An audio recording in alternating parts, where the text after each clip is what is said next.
Faz muito tempo que eu desenvolvi um software chamado e-Trabalho.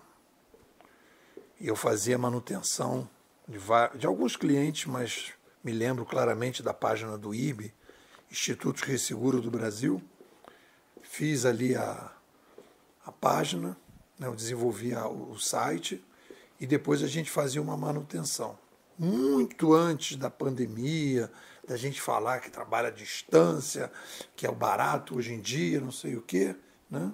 Eu desenvolvi o e-Trabalho. O cliente pedia, né, a manutenção da página, aquilo ia para um servidor, e aí o pessoal que fazia a manutenção recebia um aviso, alguém dizia, eu vou assumir. Tinham várias etapas, o cara dizia, recebi, já comecei a trabalhar, terminado. Aí eu jogava para o cliente e o cliente então aprovava, e aí então a gente botava no ar. Tudo isso muito antes da gente falar, e eu já estava trabalhando em casa, eu me lembro que eu montei um escritório em Copacabana com o pessoal, e aí um cliente que eu tinha em Niterói, que era um cara que alugava telefone, olha aí, quanto tempo já faz. E aí ele começou a ver a crise ali do surgimento do celular, e aí então ele fechou o contrato, e no dia seguinte que ele fechou o contrato, que bancava meu escritório, eu fui para casa e comecei a trabalhar à distância, e mais de 20 anos que eu trabalho em casa. Tanto que para mim a pandemia não foi nenhum susto. Eu já estava trabalhando em casa, já tinha desenvolvido software. Aí fiz esse meu primeiro grande projeto. Antes desse projeto, eu fiz o .htm, que era um disquete que você botava, preenchia um formulário e ele gerava para você automaticamente uma homepage. Ficava pronto, era só subir os HTMLs para cima. Então fiz o .htm, depois fiz o e-Trabalho, e depois, para coroar a cereja do bolo, desenvolvi o iCox, que o Globo adotou durante um período, que era uma rede social dentro da organização. A ideia da uberização, de ter um software para que as pessoas pudessem uberizar. Ele era muito sofisticado, eu consegui uma verba da FAPERJ para desenvolver, fiz um software livre. Eu, inclusive, pensei em formas de que uma rede podia se comunicar na outra. Era um negócio muito avançado no tempo. As coisas não foram para frente, mas o que eu quero falar, e o assunto aqui, isso não tinha nada a ver comigo.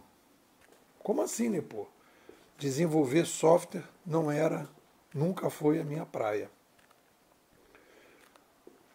E aí eu venho, nesse artigo, falar de missão estrutural de vida. Fiz uma pesquisa aqui com os bimodais que estão agora na 9ª imersão, muita gente já respondeu. E eu perguntei, você já tem uma missão estrutural de vida? Aí a maior parte disse que não. Você vai me perguntar, né, pô, o que é uma missão estrutural de vida, né? Então vamos lá.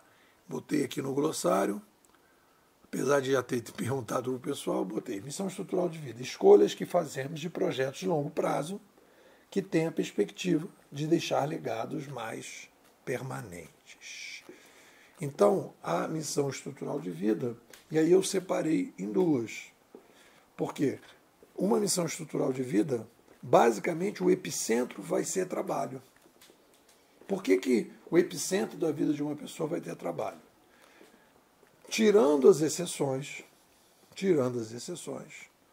aquelas pessoas que receberam herança, aquelas pessoas que não precisam trabalhar, que já têm dinheiro suficiente para viver. Então, aí eu não vou entrar nessa discussão, porque é uma exceção. Vamos trabalhar na regra. Todo mundo precisa ganhar grana para poder sobreviver.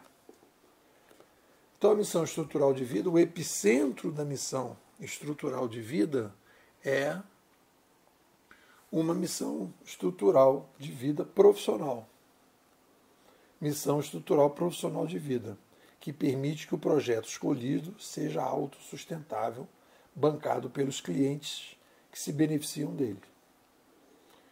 E aí você tem, obviamente, algo que é complementar, eu preciso ter uma atividade profissional, mas tem um background ali que eu preciso, né, fazer várias escolhas, com quem eu me relaciono, como me relaciono, onde eu vivo, como cuido da minha saúde, como eu cuido da minha casa, né, como é que eu lido com meus hobbies.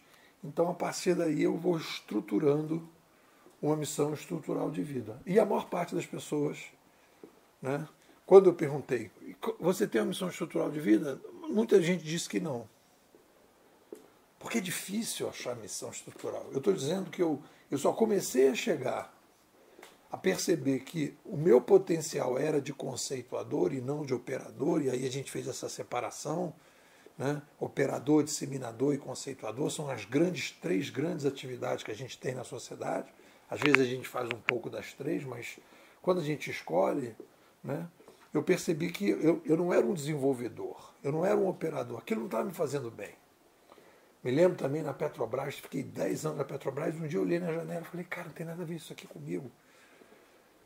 E eu só fui me encontrar com, sei lá, 50 e tantos anos como conceituador, né? Claro que talvez todo esse trabalho de operador me levou a chegar à conclusão do conceituador. Então, nessa missão estrutural, a gente tem um desafio que é complicado. Porque, na verdade, quando a gente passa ali pela formatação básica obrigatória, que a gente ganha uma mesada, a gente tem uma ilusão de que a gente não precisa servir ao outro. Uma formatação básica obrigatória ruim é aquela que cria a ilusão na pessoa de que ele vai receber mesada a vida toda.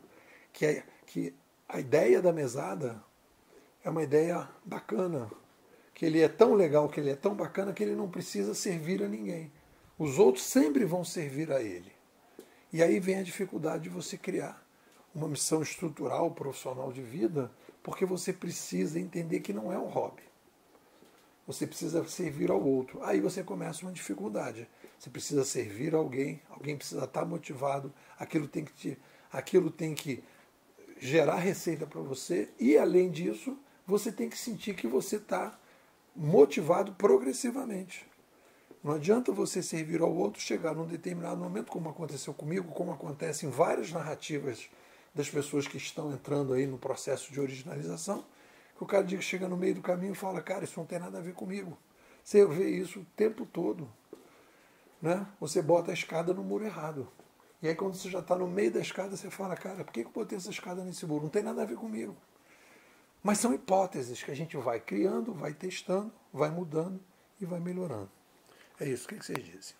Vou te convidar para participar da melhor escola sobre inovação do Brasil. A gente está desenvolvendo a ciência da inovação.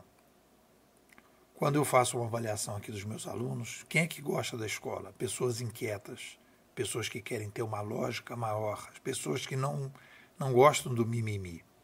Como é que funciona a escola?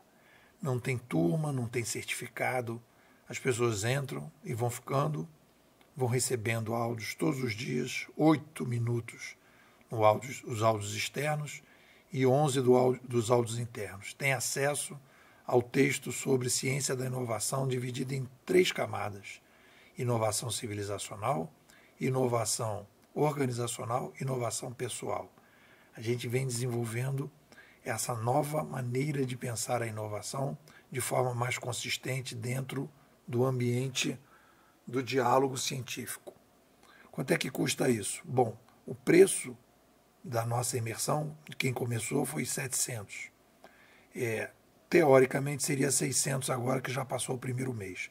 Mas estou fazendo uma promoção em que você vai experimentar a escola, você vai pagar R$100, vai ficar um mês com a gente, e se gostar, você complementa o restante, que seria 400, uma promoção de 400. Então você vai pagar 500, mas dá uma entrada de 100, se gostar, paga mais 400. E fica na escola até o final de junho. Com isso, você vai conseguir ter uma visão sobre o cenário mais ampla, baseado na antropologia da sobrevivência, nas revoluções de mídia, como é que as dificuldades que as organizações estão tendo na área da inovação e as dificuldades que as pessoas estão tendo na área de inovação nesse novo cenário. O que você me diz?